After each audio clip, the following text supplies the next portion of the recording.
ঢাকা বিশ্ববিদ্যালয়ের রাজু ভাস্কর্যের সামনে অবস্থান শেষে মিছিল করে হলের দিকে যায় কোটা সংস্কার আন্দোলনকারীরা। এরপর সেখানে ছাত্রলীগের কর্মীদের সঙ্গে সংঘর্ষের ঘটনা ঘটে। মুহূর্তে রণক্ষেত্রে পরিণত হয় পুরো বিশ্ববিদ্যালয় ক্যাম্পাস। সংঘর্ষের ঘটনায় ছাত্রলীগ ও আন্দোলনকারীদের অনেকেই আহত হয়। তাদেরকে নিকটস্থ হাসপাতালে নিয়ে যাওয়া হয়।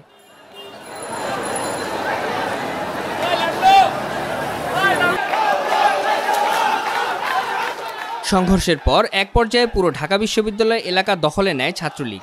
এ সময় তারা অভিযোগ করেন আন্দোলনকারীরা হলে ঢুকে সাধারণ শিক্ষার্থীদের উপর চড়াও হয়। তাদের প্রতিহত করতে ছাত্রলীগ এগিয়ে আসে। হলে হলে ঢুকে শিবিরের ক্যাডারদেরকে নিয়ে চিহ্নিত ক্যাডার, ছাত্রদলের চিহ্নিত ক্যাডারদেরকে নিয়ে হলে হলে ঢুকে ছাত্রলীগের কর্মী এবং সাধারণ শিক্ষার্থীদের উপর হামলা করেছে। তারা এটাকে এই আন্দোলনকে অন্য খাতে ব্যবহৃত করে আমাদের সাধারণ শিক্ষার্থীদের আবেগকে কাজে লাগিয়ে তারা সরকার বিরোধী আন্দোলন করার চেষ্টা করছে। সূর্যসেন হল, বিজয় একাত্তর হল সহ অন্যান্য হলের গেট ভেঙে এখন তারা আন্দোলন করতে, আপনারা দেখতেন তারা দীর্ঘদিন ধরে আন্দোলন করছে এবং ইতিপূর্বে কখনো এরকম ঘটনার আপনার পরিস্থিতি তৈরি হয় নাই। কিন্তু তারা আজকে যখন আমাদের আবাসিক হলে আক্রমণ করেছে তখন আমাদের সাধারণ শিক্ষার্থীরা এবং আমাদের বাংলাদেশ ছাত্রলীগের নেতাকর্মীরা তাদেরকে প্রতিহত করে। সাধারণ শিক্ষার্থীরা সবার আগে যখন আমার নিজের ঘর, আমার যখন বিশ্ববিদ্যালয়ে যখন আমার রুম, আমার হল যখন আক্রমণ করা হবে তখন সাধারণ শিক্ষার্থীরা তাদেরকে প্রতিহত করেছে। এ সময় রোকেয়া হলের ছাত্রীদের হলের ভেতর থেকে ছাত্রলীগের বিপক্ষে স্লোগান দিতে দেখা যায়। তারা বলেন কোনো কারণ ছাড়াই ছাত্রলীগ তাদের উপর হামলা চালিয়েছে।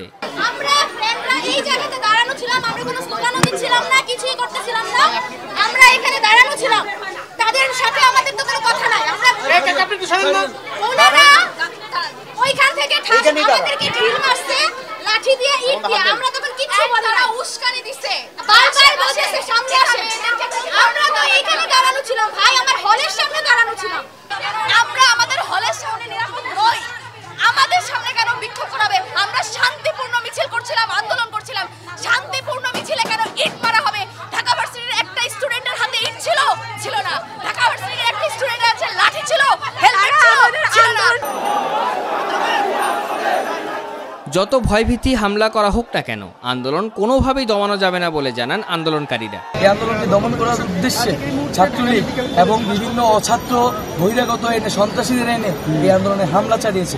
এই হামলার তীব্র নিন্দা এবং প্রতিবাদ জানায় এবং শিক্ষার্থীরা অবশ্যই এখানে থেমে থাকবে না। এই হামলার অবশ্যই প্রতিরোধ তারা অবশ্যই করতে হবে। এদিকে শাহবাগে মানববন্ধন করেছে মুক্তিযোদ্ধা সংসদ সন্তান কমান্ড ও সমমনা সংগঠনগুলো।